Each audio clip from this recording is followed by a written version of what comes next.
Yo y esa costumbre de andar indagando las vidas ajenas de las no rutilantes stars de la revolución. Sin embargo, esa curiosidad me ha llevado a descubrir otras facetas que muchas veces son abordadas solo por los especialistas y las mismas me permiten ver un panorama más humano de las gestas, de las luchas que se han dado en nuestro país. Pues buenas noches tengan sus mercedes. El día de hoy daremos una breve semblanza de un personaje que no figura mucho, como es mi costumbre, en las marquesinas rutilantes que enmarcan los nombres de nuestros héroes nacionales.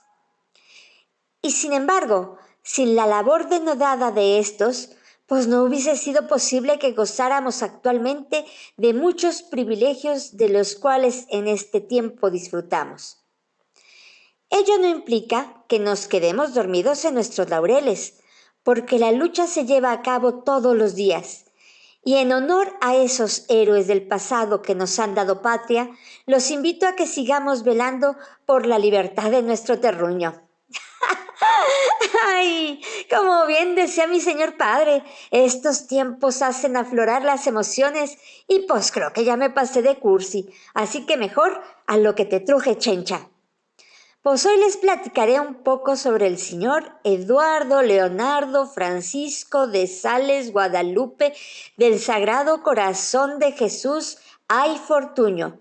Pero pues para no atarantarlos, solo me referiré a él como don Eduardo ay. La primera imagen que vi de don Eduardo es la que les muestro a mis espaldas, con la cual me pregunté, ¿y ese pelao por qué no está viendo para la cámara?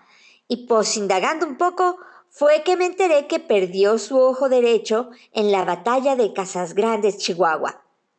Pues ahí cambia eso de empezar con el pie derecho, ya que este hombre comenzó nuestra lucha con su ojo derecho. Pero a pesar de esta pérdida fisiológica, su espíritu permaneció indómito y prosiguió sirviendo al país desde todos los puestos en los cuales participó. Fue abogado egresado a principios del siglo pasado de la Universidad de Notre Dame, al parecer la que está en Indiana, Estados Unidos. Fue fundador de los clubes antireeleccionistas convocados por el señor Madero y fue uno de los primeros en tomar las armas tras el fraude electoral de 1910. Actuó como intermediario en las negociaciones con Zapata cuando éste estaba por levantarse contra el gobierno de Madero.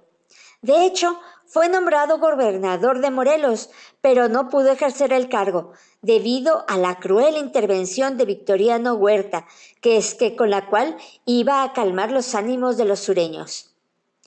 Aunque don Eduardo Ay instó al señor Madero a que radicalizara su política, fue de los pocos diputados que desde su curul se manifestaron contra Victoriano Huerta después del cuartelazo. Han de saber que sus inicios se dieron en las filas revolucionarias, pero tiempo después se alineó a las filas constitucionalistas con don Venustiano Barbas de Chivo Carranza.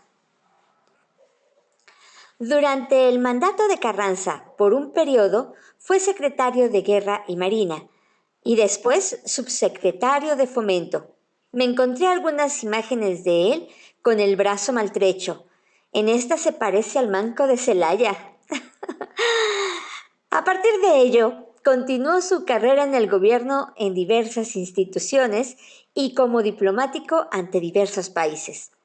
Durante el gobierno de Lázaro Cárdenas fue secretario de Relaciones Exteriores y le correspondió negociar el pago de indemnizaciones y convencer a los países de origen de las compañías extranjeras de la legalidad y legitimidad de la expropiación petrolera.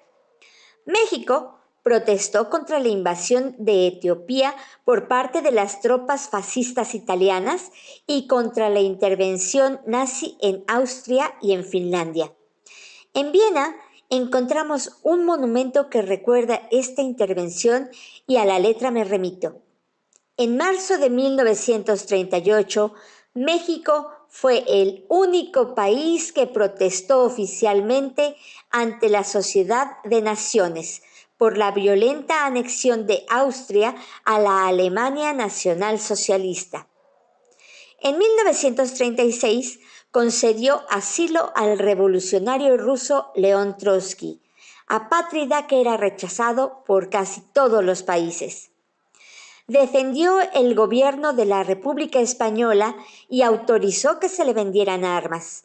Derrotados los españoles republicanos por el apoyo nazifascista al gobierno de Franco el 29 de marzo de 1937, don Eduardo Ay dispuso que las 807 personas que se encontraban asiladas en la Embajada de México en Madrid salieran de su país bajo la protección de México. En el mes de junio siguiente, aceptó que México recibiera unos 500 niños huérfanos españoles.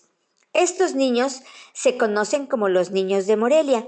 Realmente fue un gran gesto humanitario por parte de México hacia España, ya que hasta la fecha el tema de los desplazados se sigue dando en muchas partes del orbe y los asuntos de asilo político rebasan con mucho a los diferentes países que se acomiden a brindarlo.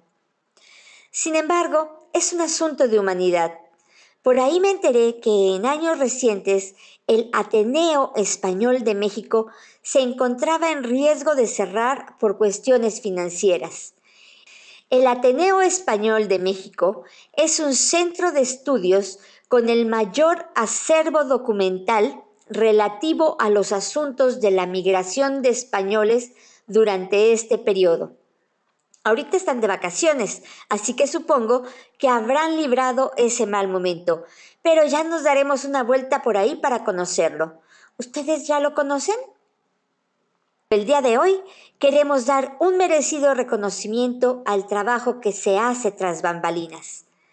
Para 1939, junto con el presidente Cárdenas, don Eduardo Ay firmó el Decreto de Neutralidad de nuestro país ante la guerra, mediante el cual no se permitía el acceso al territorio y aguas territoriales de submarinos, barcos y aeroplanos de los países beligerantes. Y a pesar de que Alemania fue el principal comprador de petróleo mexicano después de la expropiación petrolera de 1938, esto debido a la veda a la cual nos sometió Estados Unidos por dicha expropiación, en mayo de 1940 se estipuló que México no tendría ningún trato con la Alemania nazi.